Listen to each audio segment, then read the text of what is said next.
বেনামাজি বান্দার মরণটা কেমন হবে? সবাই নিজের পকেট থেকে টাকা বের করে দেন, বাট চোখ আমার দিকে। লুক অ্যাট মাই ফেস, আমার চোখে চোখ রাখেন, আমার চেহারার দিকে তাকান, এই যে দিকে। বেনামাজি বান্দার সামনে যখন মালাকুল মওত আসবে, সাদা ধবধবে যুবকের বেশে আসবে না, কালো কুচ্ছিত পোশাক পরে আসবে।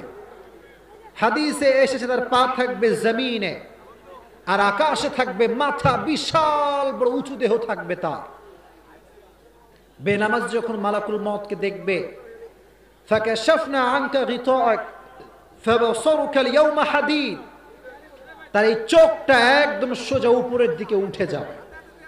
দেখার সঙ্গে সঙ্গে বেনামাজির রুহুটা একবার ডানে দৌড়াবে, বামে দৌড়াবে। যখন সে বুঝতে পারবে সময় আমার শেষ, তখন সে একটা লাস্ট ট্রাই করবে।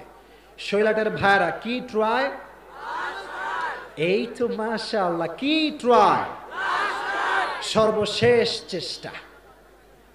বেনামাজি মুরব্বী তখন মালাকুল মওতের সামনে দুটো হাত জোড় করবে, ডাক দিয়ে বলবে, লাল্লি আমালু সলিহান ফিমা তারাকতু, কাল্লাহ। সব বেনামাজি একটা সুযোগ চেয়ে বলবে, আমাকে একটা সুযোগ দাও, আমি নামাজ পড়ি নাই, আজ থেকে নামাজ পড়বো। আমি রোজা রাখি নাই, আজ থেকে রোজা রাখবো, গিভ মি অন চান্স, একটা সুযোগ দাও। আল্লাহ বলবেন, এই মালাকুল মওত, আজকে কোনো সুযোগ হবে না, হুজুহু, বেনামাজির রুহটাকে ধরো।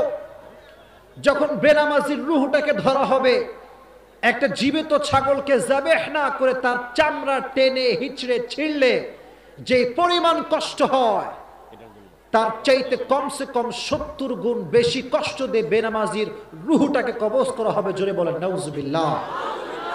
এজন্য আজ থেকে ভালো মৃত্যু যদি আপনারা চান, সবাই নামাজি বান্দা হওয়ার দরকারটা আছে না নাই?